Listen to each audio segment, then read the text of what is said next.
And we are joined by the manager in full uniform, the manager of the New York Mets, Carlos Mendoza. Can we call you Mendy? Yeah, of course. Ready to go. Full uni. Happy to ready. be here with you guys. Let's go. Nice. How's it going, man? It's going all right. And, excited for this two-game set here against the Yankees. Obviously, guys started playing better. A lot of up and down, Sure. Been through a lot, but here we are, ready to go. What's going on with Edwin? Let's get that out of the way first. Is he going to appeal this, or does the suspension begin right now? It begins right now. So he's not going to appeal. We'll feel it, obviously. We'll play man short here for the next 10 games.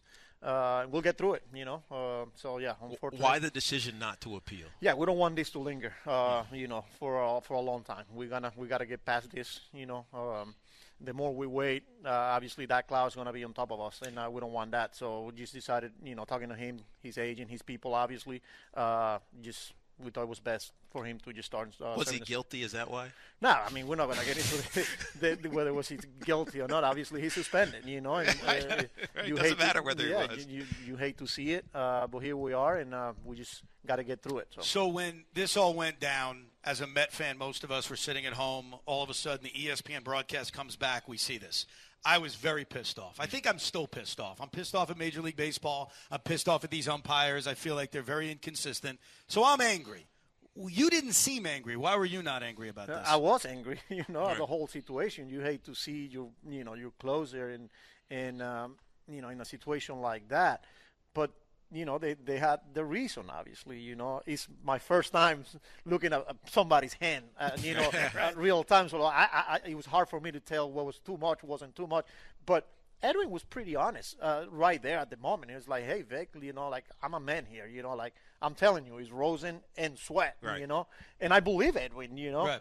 But, he was, again, you hate to see it happen. I was pissed, right. Even though I didn't show it. Well, that's the thing. We didn't see it. So no, I was, of course. Does Major League Baseball clarify that at all? Because it feels so inconsistent how they adjudicate or how the umpires adjudicate that in real time. So what's the process? How do they explain it to you all? Yeah, look, there wasn't much of an explanation when it happened. Obviously, I'm reading the quotes from Vic, who I got a lot of respect for. And then I'm talking to Edwin after the game too, and I believe my player, right. And I'm going to be right there with him. So look, it was, you hate to see it happen, but they check all the time. They got a lot more experience than what we do, obviously, and he felt it was a little too much. And then talking to Edwin, look, it was humid, and he probably went to it a lot more than he normally would, and that's why probably it was a little bit stickier than normal, and that's what they felt. And again, I'm just ready to move on and get through the next 10 games. Hopefully, guys are going to have to step up.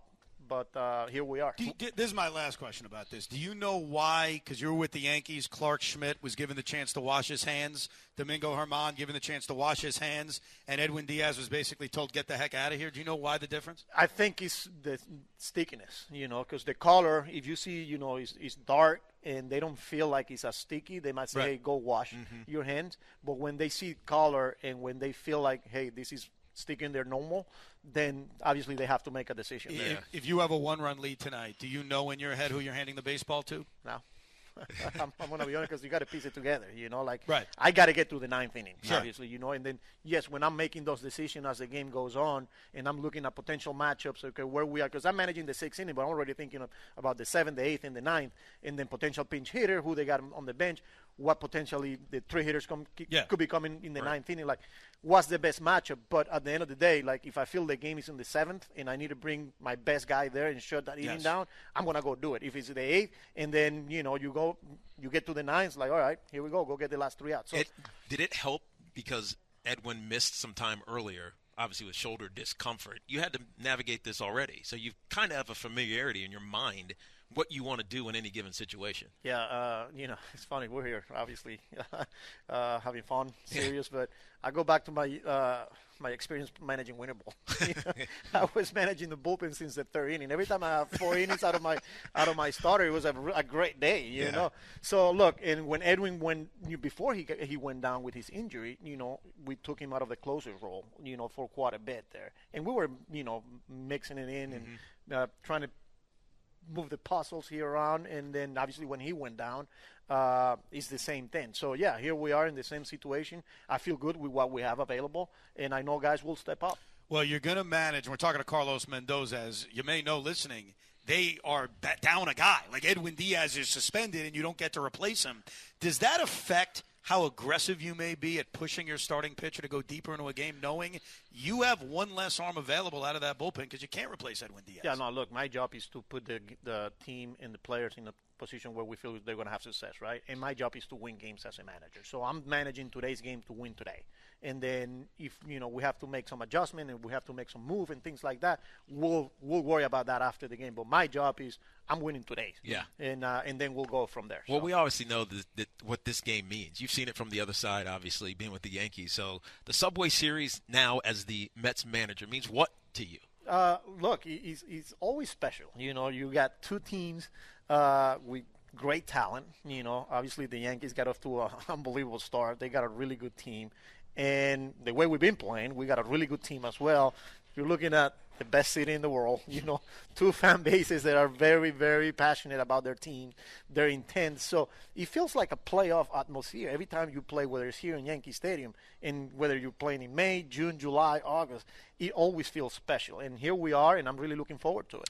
At what point do you say I can't play Jeff McNeil anymore because he's just been so not productive at the plate? Well, look, I keep saying it, and I know fans will hate me, right? But he's our second baseman. And you look at the game on Sunday, he went 0-4. But he hit 3 balls right on the nose, right at people. So there's some good signs coming out of Jeff. He's continued to battle. Defensively, he's been right there, the past couple of weeks. And look, man, he's been a productive hitter for years, You just don't forget how to hit out just like that. So he's grinding, and I'm very confident that he'll get through it. So you continue to feel – because, look, it's tough. The guy won a batting title a year and a half ago. I understand that. But he's been bad for like a year and a half now.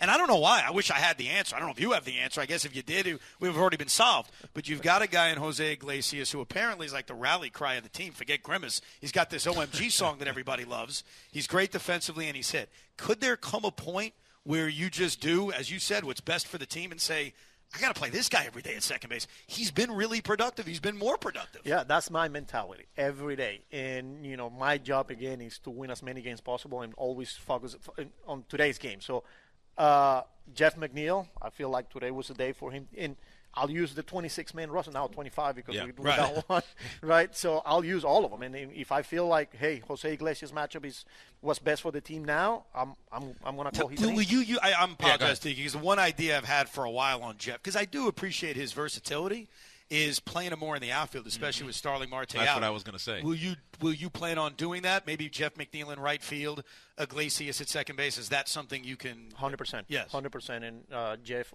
is on board. He's willing to do whatever it takes to help the team win baseball games. And if we feel like, tomorrow or the next day, the best matchup is to have Iglesias at second base and Jeff in right field, of course, 100%. So that is in the table. What more can you tell us about Starling? In his knee. Yeah, so he's going to be down for a while. He's a. Oh, I don't like the way you said that. A while. Well, you said it with like a while. I remember. It's a bone bruise. When I first heard it, it's bone bruise. Kind of scares you. It's a bone bruise, but he's going to be 2 weeks without doing any baseball activity. We got to limit the impact there. So best case scenario, right after the break. Obviously I don't want to put a timetable here, but that's more realistic. Is this a cartilage thing? Is this a bone-on-bone thing? Yeah, like a PLP? You got to put the platelet-rich stuff? That's just age. It just comes with age. Yeah, and look, credit to him because he just got worse, but he wanted to be there. Right. Even on Saturday, he was like talking to him on Friday night after the game. It's like, hey, you want to take Saturday and Sunday and then leading to the off day on Monday and be ready to go for Tuesday. And he's like, no, I want to be there tomorrow. And then watching him go about his pregame, and there was something there that was like, you sure you want to go? And it's like, they want to be there, man. Like they want to. But after the first at bat, it's like, no, I think it's best for me to come out. What have you heard? Because obviously you're managing the team up here about Baty at second base. I know he's played there a little bit. Because I think a lot of Met fans think, oh, call him up, move McNeil to right field. Is Baty at the major league level an option at second base? Look, he's going to continue to get work there. But he's played there twice. That's not enough, apparently. He's got to continue to get reps, That means no, Evan. It's a lot that you're asking a kid that is come long ways at third base. Now you're asking him to play a different, it's a whole new game. You're not only talking about catching the baseball and throwing it over the first base.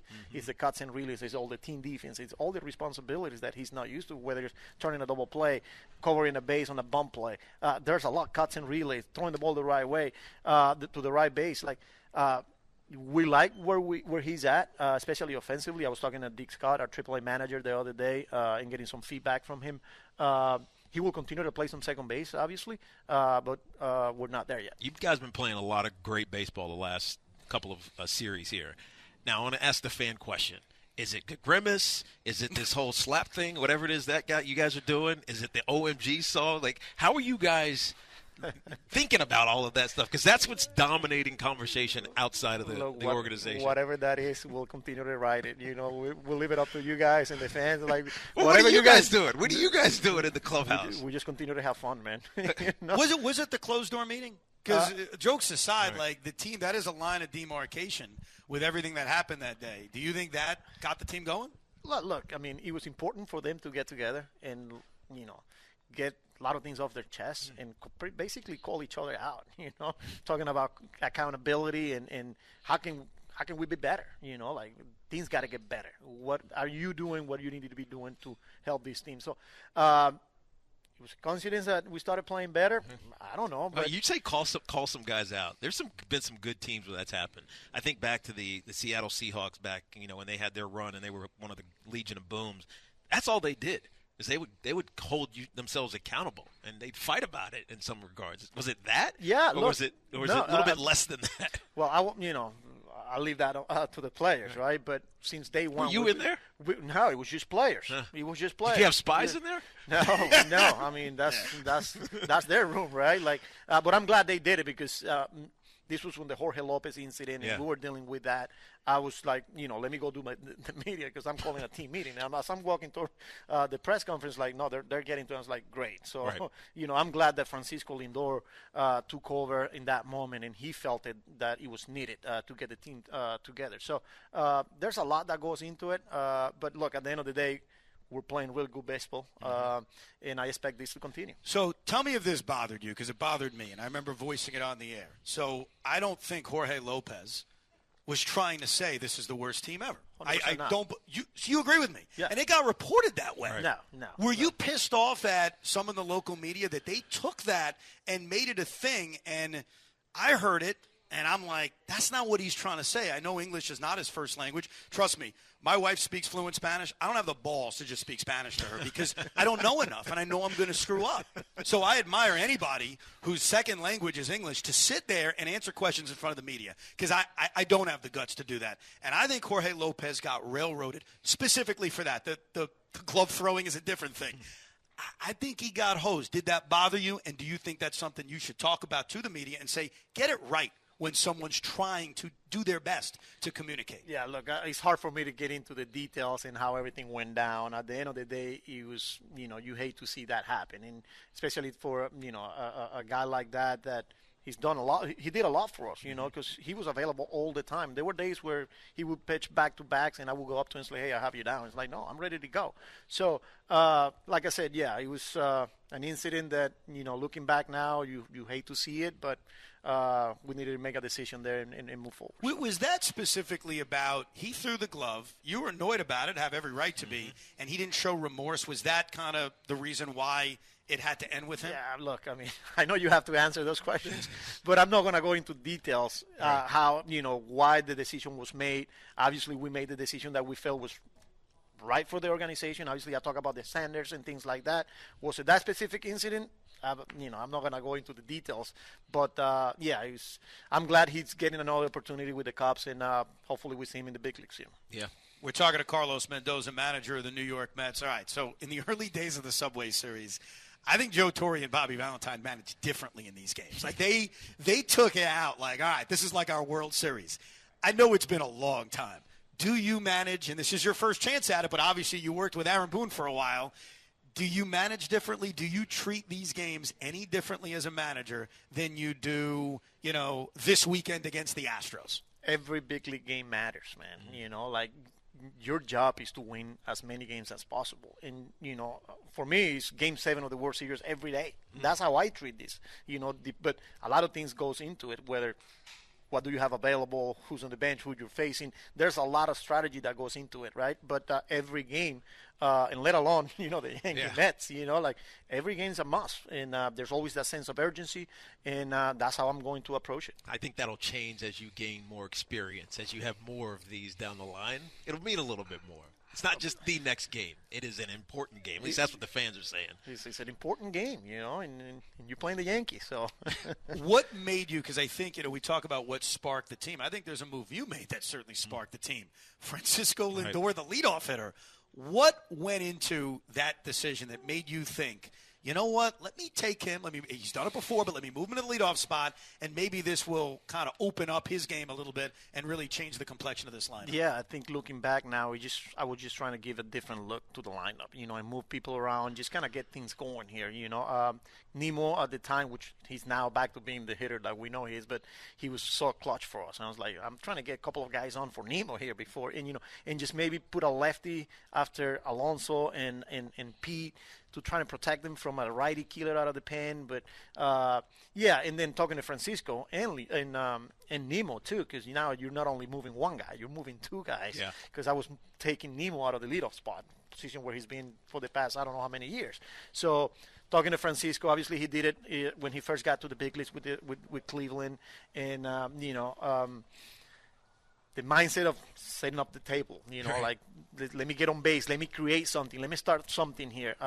He was on board right away. And then talking to Nemo, it's like such a team player, like, hey, we'll do whatever it takes. Made it a no-brainer. If you feel like this is what's going to put us in a good position to move forward and get better results, I'm all up for it. And, I ran with it. Obviously, we're seeing results, and here we are. All right, we have Aaron Boone coming up here in a second. Really? You're likely not going to be here when he comes up here. But if you could give him a public message ahead of the Subway Series, what would you say to Mr. Boone? Don't hit my batters. I'll hit your batters harder. Be ready, Booney. Nice. Is this OMG song any good, by the way? It's really good. It is. Yeah, it is really good. And I hope we're playing it after the game today. That's what I'm saying. Every time we get a W, it's loud in that clubhouse. So hopefully, I love it. One day at a time. Hopefully today, we'll play it. Well, congrats on a good first season so far. Keep it going, and we appreciate you coming out today. We got ways to go here, but we'll keep it going. We know. Thank you, Carlos. Yeah, you got it, guys. Mendy, Carlos Mendoza, the manager of the New York Mets, as the Mets get set to play 1 of 2 against the New York Yankees.